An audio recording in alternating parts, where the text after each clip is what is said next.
and welcome to Dungeon Mastiff, a channel about creating original D&D content right here for you. If you like this video, please consider supporting us on Patreon at Dungeon Mastiff, or subscribing to let us know you've liked this channel. It's free, only takes a second, and is a really good help. Today's note is on the subject of the next video. If you want a particular question answered, just comment it down below and subscribe, because if we get 20 subscribers by November, we'll take the best video suggestion from the comments and make it into a video. Alright, today I'll be continuing my Dungeondraft tutorial with part 2. The link to part 1 is in the description. Let's dive right in. Alright, here we are, back on our amazingly messy tutorial map, back here for part 2. Alright, so just to start this video off, I'm just going to quickly jump into just a quick recap of what we did last time. So we went through the design and the terrain tools, and we looked at, placing down water and all the stuff that comes with those. We looked at the top and the bottom bar, but there were just a couple of things that we didn't cover last video. This video might be a little bit shorter, but this just aims to cover all the bases that we didn't cover last time. And first off, I just want to jump and show you how to do the select tool, because we're going to clean up some of this map. So when you go to down to the select tool, you'll see it has the tools delete, copy, paste, previous tool, make, prefab, and separate. And while most of those are grayed out right now, when we click on something, you'll see that most of them activate instantly. So for example, delete's pretty self-explanatory, also can be done with backspace or delete. Boom, it deletes that. And then we can bring that back with Command Z or Control Z, depending on what operating system you're on. Boom, it's back. Right, we select that again. You can copy and paste it. That's pretty self-explanatory. Another thing you can do is, I'm using a mouse right now, and what I'm doing is I'm scrolling, and it's rotating the thing. You can also resize it, like by dragging the corners, or sort of, you can drag it around. Pretty self-explanatory. Previous tool is a really cool function I like. It allows you to, well, okay, let me show you. Let's just quickly go into the object tool. I'll explain more about this later, but if we put just a random thing down, we can click on it and then go to previous tool, and it'll take us right back to where we got that thing from, which is a really handy thing in my opinion. So let's just get rid of that. You can also make prefabs and separate. Look, I've never really tried. I don't honestly really know kind of what that does, but if you want to look more into that, then you can do so. But I've never used those before. Also, a really cool thing you can do with this is layers. Now layers, we're going to talk about a bit more with objects, but there's a whole bunch of different layers you can use. So negative 500 is terrain, so like that's on the very back level, the one that terrain's on. Negative 400 is below ground. So if we set this to negative 400, it'll go beneath the cave, which is kind of cool. Negative 300 is caves. I don't know why some of these are grayed out, but they'll appear based on, your situation. Negative 100 is below water. So if we set it to negative 100 and then grab some water, like we did in our last video, boom, you can see it's underneath water right now. And then if we click on that track again, we can select it to user layer 1, which just puts it above the water. And that's really cool. And now if you have things that are above, also on user layer 1, you can bring it to front or send it to back. But we haven't got that on that yet. User layer 2, 3, and 4 are just like different things for layering objects. It's particularly useful in like settlements and so forth. 700 is above walls, so if we do that, it's above the cave walls now. And then above roofs, doesn't look any different now, but when we grab a roof in the design tool, like we did before, and we just put down a roof, you can see it's immediately above a roof. And then if we change it back to like the below roofs but above walls, you can see the difference. Yeah, and that's just what the select tool does. So I'm just going to use the select tool to clean up a bunch of these things.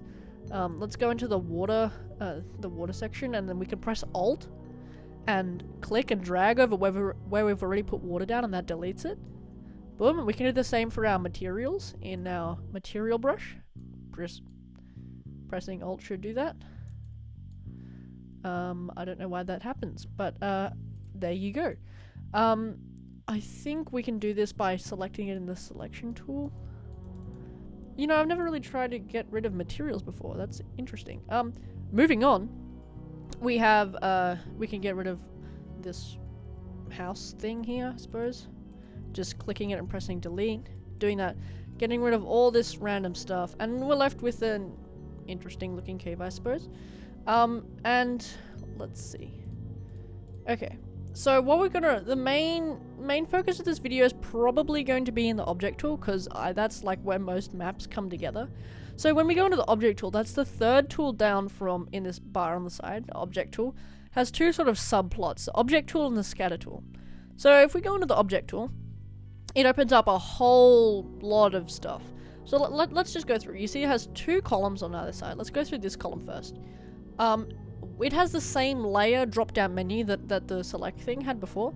So let's just demonstrate how that works. So I can zoom into the map by pressing Control and zooming, well, scrolling with my mouse, sorry. Or I can click this like zoom thing down here and change the way it zooms manually. So let's just set it to 125%. Turn snap off with the S key. Alright, we've got this. This letter, which I just clicked from here. We can rotate it with our mouse by just scrolling our mouse. And we can also place it down by clicking. Boom, there's a letter. And so that's on user layer 1. So if I want to do user layer 2, and I set it down, it's in front of the other one. Now what happens if I want to put another letter on user layer 2? I put that one down as well. But let's say I don't like the look of that letter in front of this letter. So I just simply click this with the select tool and click send to back. And boom, now we've organized all these three using layers. And if that doesn't make sense to you, if you practice it enough, it will. It just comes with a bit of practice. But layers are really useful for organizing stuff that has a lot of objects in one place. Let me give you an example. So we have let's say we have a floor. I'm just going to do a quick, I'm going to use the building tool just quickly. We have a floor like that. And then we have, let's say, a table. And you might go, oh, how do we find a table? One way you can do it is we can click this search bar up here and type table, press enter, and we get a whole bunch of options for tables. So let's just take this standard table and put it here. Boom. And now, actually, you know what? I decided our building might need a little bit of carpet. So let's go to the pattern shape tool, select some nice carpet, and drag it over. Alright, that's cool. Our little thing is coming together. Let's go back into the object tool, and let's grab this letter here. Alright. Actually, you know what? Let's grab this ink pot instead. And then we'll grab this letter here. But, oh no, we have, the ink pot is on top of the letter, and that is nowhere, that just does not look good at all. So let's send this, let's send the table to back. Actually, you know what? We'll send the table to back last. We'll click the ink pot. Let's click off the table, click the ink pot, send that to the back. Click the table, send that to the back, and that should have all of our things organized. And that's really what layers would use for. If you were if you planned better for this, you'd probably set the table to user layer 1. That's generally what I do. Put all the tables and stuff user layer 1, all the stuff on top at user layer 2, so forth. And layering really helps you organize all of your objects in a really neat and easy way. Let me get rid of this floor. Alright, moving on. We have, yes, back to the object tool. We have sorting, so over and under. If you want to put a letter over a letter without, under a letter without having to do all the hassle that we did before, just simply click this under button here and boom, puts it under. Let me just undo those with Command Z because I'm on a Mac. You can see the rotation here. You can change it manually by just dragging or by scrolling with the mouse. Scale, you can two ways to increase scale. You can press Alt and scroll up or down to increase or decrease the scale, or you can just drag this button to increase like the how large the object is. So let's just set the scale back to 1. All right. Shadow, yes. Sometimes I use shadow, sometimes I don't. The shadow is like that little vague black box behind the object, like right there. If you turn it off and we put it, you just see the object has no shadow. It's just a plain rectangle compared to like that sort of black outline. It might be a bit hard to see, but the shadow is a very subtle difference. Custom color. You can change the color of different objects. Now, this is a very interesting tool. It doesn't change the color of all objects. Like, if I was to put down this candle, that's what it looks like normally. But if I was to change the color to this, it doesn't change the color of the candle at all. That's because some objects in Dungeondraft are unable to have their color changed. And you can see which ones and which parts of the object change with color by selecting the color here, and then you can see the different objects change in the menu where you're going to click from. If that's a bit complicated, let me show you. Keep your eyes on that cloth. Actually, you know what? Keep your eyes on this table. Let's see if this table can change color. Change color here. No, the table didn't change color at all. Therefore, we can't set it to a custom color. That's all we can do with it. But if you keep your eyes on this cloth, you see it is able to be changed. Like, the color is able to be changed. And that's a, you know, long-winded way of letting you know which objects can change to color or not. But you can set, you know, the color of your object and so forth. You can pick the color you want with this color picker tool. Yeah. Alright, and then we get into tags. So at the very bottom of this bar is something called tags. And I don't really use tags that much, but some people might. So I'll explain them just as well. So Dungeondraft comes with a variety of different tags. And you can see there's like administration, armor, bar, barrel, bed, blacksmith, so forth. So let's say I'm making a bar. I can go, tags. Let's see, let's click the bar tag. And it gives us a bunch of stuff that might be used in a bar, like this handy bar counter, some trapdoors, and some bottles and mugs and so forth. And that's all tags do. Dungeondraft organizes objects with tags, and it, you know, just organizes them in a way that you can really easily, you know, find what you want. Just some other shortcuts when you're placing objects is, we already have the rotate and the alt and scroll that we learnt about to scale it. But what about shift? Oh, I think you have to be in a tag. Shift and scroll. Sometimes when you're in certain situations, when you have multiple objects selected, like I think it's in the scatter tool, you can press shift and select multiple objects. Or not, maybe I'm just wrong. Sometimes you can scroll through objects. Yeah, that's shift and scroll. Alright, sometimes. I don't know. Holding A will mirror the object. You can see I'm getting most of these shortcuts from down the bottom here. So whenever you're in a tool, you can look down the bottom and find shortcuts.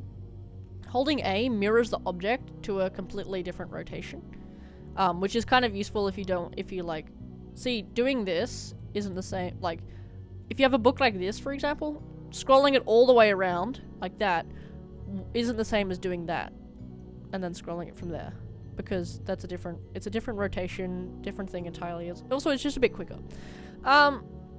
Right clicking gives you a 90-degree turn on where the object is, and you don't have to hold it. You can just click and keep clicking, and it increases the rotation of the object by 90 degrees, which is cool. Holding Z and scrolling gives you an even slower way of rotation than normal. So this is normal scrolling. This is holding Z and scrolling. And you can see it creates quite a lot of difference when you're trying to precisely put down objects. Alright, let's see, what else have we got on here? There's like this fuzzy and exact meter. Look, I never really mess with that. You can do all you want. That's like an exact object. That's a fuzzy object. Can you really see a difference? Not really, but whatever. If you want to mess with that, you can. These are all the objects organized in alphabetical order, I believe. Yes, they are. All the you know, default objects organized in alphabetical order. But you can get even more specific by looking up objects like we did before, and like looking up with the tags as well. I don't think we need to go into any more detail with that, but that was just a quick overview of the object tool, but that's only one half of the matter. If we go here into the scatter tool, we have a whole nother range of things. Alright, let me quickly try and explain this. Alright, we have on this left bar the layer and the sorting like we did before, and the rotation, which right now is set to negative 180, 180. And what that means is that if we select one object like this Atlas Globe 01 and we click, it'll rotate it for us anywhere between negative 180 and 180 degrees every time we click, which is a really handy thing. I always use it when I'm doing forests and stuff, so I don't have to like laboriously rotate trees and so forth. But yeah, you can change like the different, you know, parameters of rotation. You can change sometimes, like if I make this 0.99 to 4. Sometimes the atlases will get bigger, and sometimes they'll get smaller eventually. Yeah, sometimes they'll get smaller the more I rotate it. Spread, you can increase that and drag objects around. I'm clicking and dragging, sometimes it doesn't work. But yeah, the spread I have really far apart. So that means every 4 squares, so if I start over here in a blank section of the map, if I click right in the middle of here and I drag upwards, it'll place another one around 4 squares out. But if I put that down to like 0.44, you'll see it starts placing much more regularly. So let's just get rid of all those with the Command Z. Or I can select a bunch of those with my select tool and just delete all of those at once. Alright, back to the scatter tool. Those are kind of, you know, crash course in these fancy, you know, levers and, not levers, but like sliding scales and so forth. And custom colors, yeah, don't really need to go into that. That's all you really use the scatter tool for. Also, in the object and scatter tool both, there are these use tags where you can get the objects that you've used before, which is quite handy, I must say. Alright, now that we've got an amazing map before us, yep, look at that. That's just ready to be finalized. How are we going to go about adding the finishing touches? So a couple of things I suggest is using this next tool, and it's called the effects tool, and it has 2 options in it. One is the environment, and that allows you to set the ambient light for the area. And you might go, what's ambient light? So right now, this map is all washed in a bright white light. But if I was to click here, for example, and I clicked accept, I have to click somewhere on it. You see the lighting around the map changes drastically depending on what color we picked. Since there's a lava pit, I'm going to say we set the light about there. Alright. And then we can go around with this light tool, which is the next option around here. And we can mess around with adding some custom lights to our scene. And Dungeondraft is really cool because it models the way that light spreads around walls, which is really amazing for creating realistic maps. So there's a couple of things on here. Range is like, you know, as it suggests, if I have a small range, which I can increase and decrease by scrolling. If I have a small range, it only goes so far. But if I have a massive range, it goes way further with the amount of light it has. Intensity is like in the middle, it's a bit less bright. Well, I shouldn't say that, that's not very true. But on the outside, how about? It's a bit less bright. But if we turn up the intensity, the outside and the inside both, they get a lot brighter. I usually set the intensity at 1 unless I'm overlapping lights, which is a complex thing. And you might have to decrease and mess around with the intensity there. Shadows, I just, no, it just doesn't look right. Unless you're having like a light that's above walls and stuff. Turning shadows off, I do not recommend. Because just look at that, that looks way better than just, eh. Oh yes, widgets, of course. Widgets is like, you can see the spread of where light would spread if like the wall wasn't there. I don't really know why you would want to know that, but you can know it. Color, you can change the color, pick a color, so forth. Very quite self-explanatory. So let me just set a color for this lava. It's gonna be quite bright. And then with this kind of style. How about a smaller light for this acid? Maybe a green with a smaller intensity and maybe a larger range, like that. That kind of looks cool. Hey, we've added a little bit of light around our scene. Pretty good. And then there are just these, you know, random ones down at the bottom. Settings. Oh, I could go into levels. Alright. Map settings. You can put on a grid. You can change the grid color. I don't know why you'd want to do that, but you can change camera filter as well. I've never tried messing around with it, but you can if you want. Levels. You can create and delete levels for an interesting map. So if we create a level, new level, we can choose to clone this level. Let's do that. Label, let's call it level 1. Level 1, boom. Switch level on creation and accept. So now, if you see down here, which we previously didn't use before down here, level 1, you can see when we click on this level 1 icon, it shows us all the levels we have. Level 1 and ground. And we can do a couple of things with this. We can use this button here, which is compare levels, also accessible with a C. You click compare. we can set the reference level, which is ground, and the opacity. Look, I'll just change a couple of things on the top level to show you what it looks like. So we can go up and down levels by using these buttons. So let's go down to the ground. And what I'm going to do here is I'm going to delete a couple of objects and make it a bit different from the upper level. Let's delete this light here. Right, let's go back up and click compare levels. So the reference level is ground. That's the level we're comparing this upper level to. The opacity of the ground level is 20%, so we can just barely see it over the 80% of the opacity of this level, okay? And then we see how this is kind of getting overlaid onto the ground, which is an interesting thing to use if you want to compare levels of your map. Yeah, in case you wanted to know how to do that, that's how you do that. You can trace images by importing images and then tracing over them in Dungeondraft. I've never done it before, but you can if you want, mess around with that.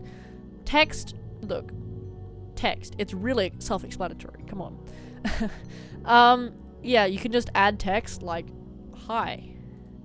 I don't know why you'd want that on your map, but you can have hi on your map. And then finally, prefabs, look, again, I've never used a prefab, don't really know what a prefab is, but if you want to do it, you can. Alright, so now our beautiful map is ready to be exported. Just look at it in all of its glory. And we'll go and click export now. Export mode, PNG, you can change a whole bunch of that. Grid on, if you turn it off, it'll just export it as like a blank map. I usually leave the grid on. Can turn the lighting off. It looks much better with the lighting on. Source level, if you have multiple levels, you can choose which level to export, etc. You can overlay levels on export as well, all this sort of stuff. Shouldn't need to worry too much about this. And then we can click export and that'll direct you into your computer and you can export it from there. But that, ladies and gentlemen, is a complete Dungeondraft tutorial. Took us a couple of weeks and over 40 minutes, I'd say, but we finally did it. If you like this video, please leave a like and subscribe. Really helps, spread the word, and keep an eye out for the next video. Also, make sure to post your video suggestion in the comments of this video to be picked if your video suggestion is good. Alright, I'll see you in the next one.